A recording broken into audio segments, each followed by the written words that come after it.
आज के वीडियो में हार्डमानिया के बारे में संपूर्ण जानकारी चित्र सहित आपको समझाएंगे। तो पूरी जानकारी के लिए मेरा पूरा वीडियो लास्ट तक देखिए और यदि अभी तक हमारे चैनल को सब्सक्राइब ना किया हो तो सब्सक्राइब जरूर कर लीजिए। चलिए शुरू करते हैं। तो हार्डमानिया संघ कार्डेटा के उपसंघ यूरोकॉर्डेटा और वर्ग एसिडेसिया, वर्ग क्या है? एसिडेसिया का एक प्रमुख जंतु है। और आपको बता दें, हार्डमानिया को रेब्डोसिंथिया भी कहा जाता है। रेब्डोसिंथिया अथवा इसे सामान्य भाषा में समुद्री पिचकारी या समुद्री फव्वारा कहा जाता है, अथवा इसे सामान्य भाषा में ही एसिडियंस भी कहा जाता है, एसिडियंस। और आपको बताते चलें कि हार्डमानिया पैलिडा जो है ये हिंद महासागर, अटलांटिक महासागर आदि की गहराइयों में पाए जाते हैं। हिंद और अटलांटिक महासागर की गहराइयों में मिलते हैं। यह समुद्र की चट्टानों से अपने आधार या बेस तथा अपने पाद या फुट के द्वारा रेतीले फर्श में धंसा रहता है। और अगर इसकी बाह्य संरचना देखा जाए, एक्सटर्नल स्ट्रक्चर को देखा जाए, तो यह बटुए या थैले के समान दिखाई देता है। जैसे बटुआ होता है या थैला होता है, बिल्कुल वैसे ही दिखाई देता है। और यह लगभग 10 सेंटीमीटर लंबा, 7 सेंटीमीटर चौड़ा और 4 सेंटीमीटर मोटा होता है। और जीवित प्राणी अगर है तो गुलाबी रंग का होता है, यानी अगर जीवित है तो गुलाबी रंग का है। और मरने के बाद जब परिरक्षित किया जाता है, जब प्रिजर्व्ड किया जाता है, तो परिरक्षित पीले रंग का हो जाता है। और इसका संपूर्ण शरीर चोल से ढका रहता है या टेस्ट से ढका रहता है। और मुख्य शरीर तथा पाद नामक 2 भागों में बटा होता है, मुख्य शरीर और पाद। इसका मुख छोटा होता है और बाहर की ओर होता है। और आपको बताते चलें, पाद पूर्णतः चोल या कंचुक, कंचुक को क्या कहते हैं अंग्रेजी में? ट्यूनिक से बनते हैं। जो पाद है वो पूर्णतः चोल या कंचुक से बनता है। और यह रंग में गंदा होता है। रेत के कणों, कवच के टुकड़ों आदि के चिपकने के कारण खुरदरा होता है। यानी रंग कैसा गंदा होता है? रेत के कणों व कवच के टुकड़ों आदि के चिपकने से खुरदरा हो जाता है। हार्डमानिया में शरीर के चारों ओर एक रक्षक आवरण पाया जाता है, सुरक्षा आवरण होता है, जिसे चोल कहा जाता है या टेस्ट कहा जाता है या कुंचुक कहते हैं। कुंचुक यानी ट्यूनिक कहा जाता है। और यह एक सहायक श्वसन तथा ग्राही अंग का कार्य भी करता है। एक तो रक्षात्मक आवरण है जो ट्यूनिक है अथवा जो टेस्ट है, और साथ ही श्वसन और ग्राही अंग का भी कार्य करता है। और चोल में बड़ी संख्या में शैवाल है, हाइड्राइट्स हैं, एनिमोन्स हैं, मोलस्क हैं आदि जीव भी पाए जाते हैं। इसी के चोल में आदि जीव भी पाए जाते हैं। और चोल एक जिलेटिनी मैट्रिक्स का बना होता है। जो चोल है किस चीज का बना है? जिलेटिनी मैट्रिक्स का बना होता है। ध्यान से समझते चलेंगे हर एक पॉइंट को। और मैट्रिक्स ट्यूनिसिन से बना होता है, ट्यूनिसिन से, जिसमें 60% सेल्यूलोज पाया जाता है। जो मैट्रिक्स है ट्यूनिसिन से बना है, 60% सेल्यूलोज पाया जाता है। और चोल में 2 प्रकार के कैल्शियमिक कंटिकाएं पाई जाती हैं। जो चोल होता है इसमें 2 प्रकार के कैल्शियमिक कंटिकाएं पाई जाती हैं, यानी कैल्शियम युक्त कंटिकाएं होती हैं। पहली को दीर्घ कंटिकाएं कहा जाता है या मेगा स्केलरीज कहा जाता है, मेगा स्केलरीज। और दूसरी को लघु कंटिकाएं कहा जाता है या माइक्रो स्केलरीज कहा जाता है। और ये कंटिकाएं अंतः कंकाल की तरह से एक आंतरिक दृढ़ ढांचा बनाती हैं। अंतः कंकाल के जैसे एक अंदर का दृढ़ कठोर ढांचा बनाती हैं। और यह मेंटल को चोल से दृढ़ता से जमाए रखते हैं। जो मेंटल होता है शरीर के ऊपर, उसको चोल से दृढ़ता के साथ जमाए रखती हैं। और परभक्षियों से भी बचाती हैं। अगर इसको कोई नुकसान पहुंचाने आता है तो उससे भी बचाती हैं। और चोल के नीचे देह भित्ति या बॉडी वाल या प्रवार पाया जाता है। प्रवार यानी मेंटल पाया जाता है। जो देह भित्ति होती है, बॉडी वाल होती है, उसमें मेंटल नीचे की ओर पाया जाता है। और यह चोल को स्रावित करता है। जो मेंटल है यह चोल को बनाता है, यानी मेंटल ही बाहरी आवरण को बनाता है, जो कठोर वाला होता है उसको बनाता है।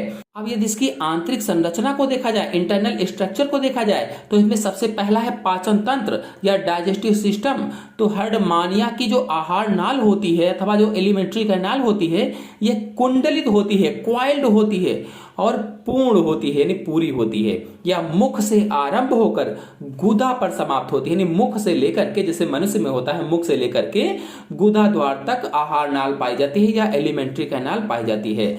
और इसमें जो मुख होता है वो शरीर के अग्र छोर पर जो क्लोम सिफान होता है या क्लोम विनाल होता है उसके शीर्ष पर पाया जाता है। और एक छोटी सी सकरी गिल्स सिफान की गुहा मुख गुहा कहलाती है। एक छोटी सी सकरी सी या संकीर्ण सी कह लीजिए गिल्स सिफान की जो गुहा है उसे मुख गुहा या बक्कल कैविटी कहा जाता है। और सिफान या बिनाल के आधार पर 64 कोमल क्लोम स्पर्शक पाए जाते हैं। 64 कोमल क्लोम स्पर्शकों का एक वृत्तक पाया जाता है और ये 4 आकारों के होते हैं। जो 64 हैं 4 आकारों के, 8 बड़े होते हैं, 8 मध्यम होते हैं, 16 छोटे होते हैं और 32 बहुत छोटे होते हैं। हर एक पॉइंट को ध्यान से समझते चलेंगे। और इसकी जो मुख गुहा है वो ग्रसनी या फेरिंक्स में खुलती है।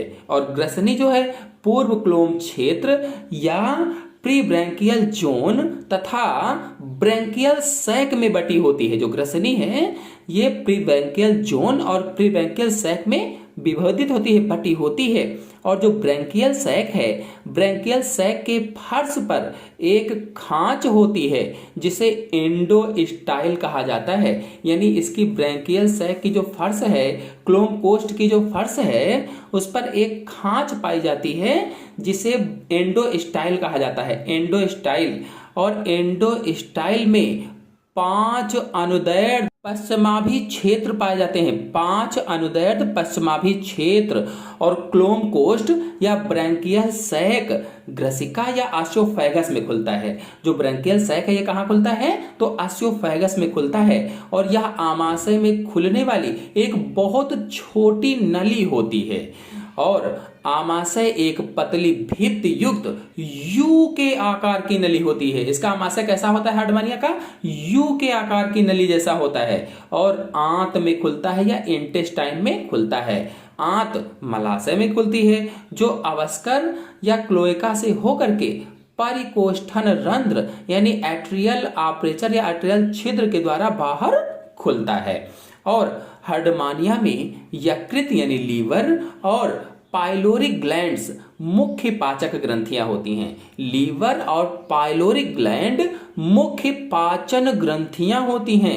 अगर इसके श्वसन तंत्र की बात करें, रेस्पिरेटरी सिस्टम की बात करें, तो हर्डमानिया की ग्रसनी में होने वाली जलधारा यानी जाने वाली जो जलधारा होती है वो सागर में या समुद्र में घुलित ऑक्सीजन को भी लाती है। जो जलधारा उसके अंदर जाती है वो ऑक्सीजन को भी अपने साथ लाती रहती है। और ग्रसनी की जो भित्तियां होती हैं इन्हीं से गैसीय विनिमय होता रहता है। और संवहन तुम्बिकाएं यानी वैस्कुलर एम्पुली और रुधिर वाहिनियों की उपस्थिति के कारण चोल या टेस्ट भी सतह से गैसीय विनिमय में सहायता करता है। यानी टेस्ट या चोल से भी गैसीय विनिमय होता है। अगर इसके रुधिर संवहन तंत्र की बात करें, ब्लड वेस्कुलर सिस्टम की बात करें, तो हर्डमानिया का रुधिर संवहन तंत्र हृदय तथा हृदयावरण, रुधिर वाहिनियों और रुधिर से बना होता है। हृदयावरण का अंग्रेजी में कहा जाता है पेरिकार्डियम। तो हृदयावरण अथवा पेरिकार्डियम दाएं जनद के नीचे तिरछी जाती हुई लगभग 7 सेंटीमीटर लंबी नलिका होती है और 3 सेंटीमीटर चौड़ी होती है। और ये आकुंचनशील होती है, पारदर्शी नली होती है। और हृदयावरण के बीच में एक नासपाती रूपी काय पाया जाता है। यह नासपाती रूपी काय हृदय में रुधिर के प्रवाह का नियमन करता है। यानी पेयर शेप्ड बॉडी हार्ट में रुधिर के प्रवाह का नियमन करती है। और रुधिर संवहन तंत्र में अधर महाधमनी यानी वेंट्रल अरोटा और डॉर्सल अरोटा यानी पृष्ठ महाधमनी, क्लोम अंतरांग वाहिनी यानी ब्रैंकियो विसरल वेसल्स तथा हृदय अंतरांग वाहिनी यानी कार्डियो विसरल वेसल्स आदि बड़ी रुधिर वाहिनियां पाई जाती हैं। और हार्डमानिया में रुधिर थोड़ा लाल सा, पारदर्शी तथा अति परासारी होता है या हाइपरटोनिक होता है।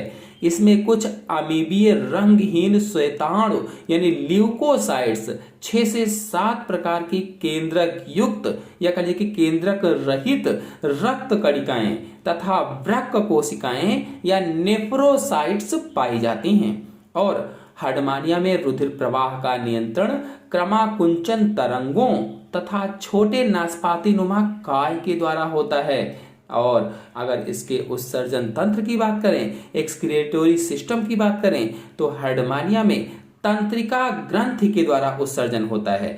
हिंदी में तंत्रिका ग्रंथि और अंग्रेजी में न्यूरल ग्लैंड के द्वारा हार्डमानिया में उत्सर्जन होता है। याद रखेंगे, इंपॉर्टेंट है। और यह मेंटल के मध्य पृष्ठ और ठीक मस्तिष्क के ऊपर होती है। जो न्यूरल ग्रंथि है ये मेंटल के मध्य पृष्ठ और ठीक मस्तिष्क के ऊपर स्थित होती है। वास्तव में उत्सर्जी कोशिकाएं नेफ्रोसाइट्स रुधिर की वृक्क कोशिकाएं होती हैं। ये मुख्यतः जैंथीन तथा यूरेट कणों जैसे वर्ज्य पदार्थों का संग्रह करती हैं। कौन कौन से वर्ज्य पदार्थ?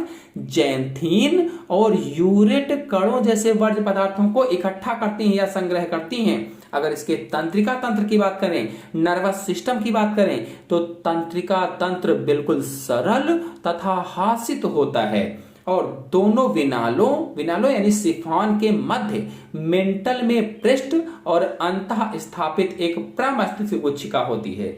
और मस्तिष्क द्विध्रुवीय और बहुध्रुवीय तंत्रिका कोशिकाओं और बहुशाखित तंत्रिका ऊतकों के जाल से बना होता है। और मस्तिष्क से आगे की ओर 3 तंत्रिकाएं तथा पीछे की ओर 2 तंत्रिकाएं होती हैं। आगे की तरफ मस्तिष्क के 3 तंत्रिकाएं, पीछे की तरफ 2 तंत्रिकाएं पाई जाती हैं। अगर इसके संवेदी अंग की बात करें, सेंस ऑर्गन की बात करें, तो हार्डमानिया में स्पर्शक पाए जाते हैं और ये ग्रसनी में प्रवेश करते जल के गुण और भोजन कणों के परिमाण की जांच करते हैं। फिर अगर इसके जनन तंत्र की बात करें, तो हार्डमानिया एक द्विलिंगी जंतु है, द्विलिंगी जंतु, और इसमें स्त्री पूर्व यानी प्रोटोगाइनस अवस्था पाई जाती है।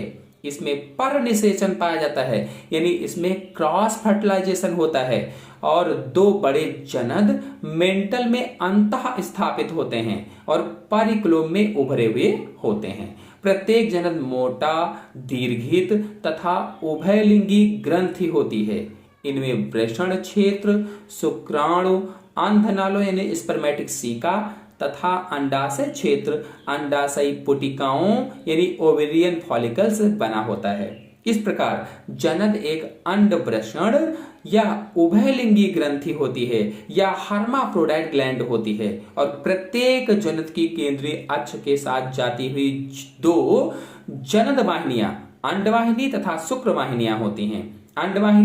अंडवाहिनी छिद्र के द्वारा तथा शुक्रवाहिनी शुक्रवाहिक छिद्र के द्वारा आविष्कार में खुलती है। तो आशा है आप सभी लोगों को संघ कार्डेटा के अंतर्गत यूरोकार्डेटा उपसंघ में जो हार्डमानिया मैंने आज आप लोगों को समझाया अच्छे से समझ में आ गया होगा। समझ में आ गया हो तो वीडियो को लाइक और शेयर कीजिए। चैनल पर नए हैं तो चैनल को सब्सक्राइब कर लीजिए। धन्यवाद।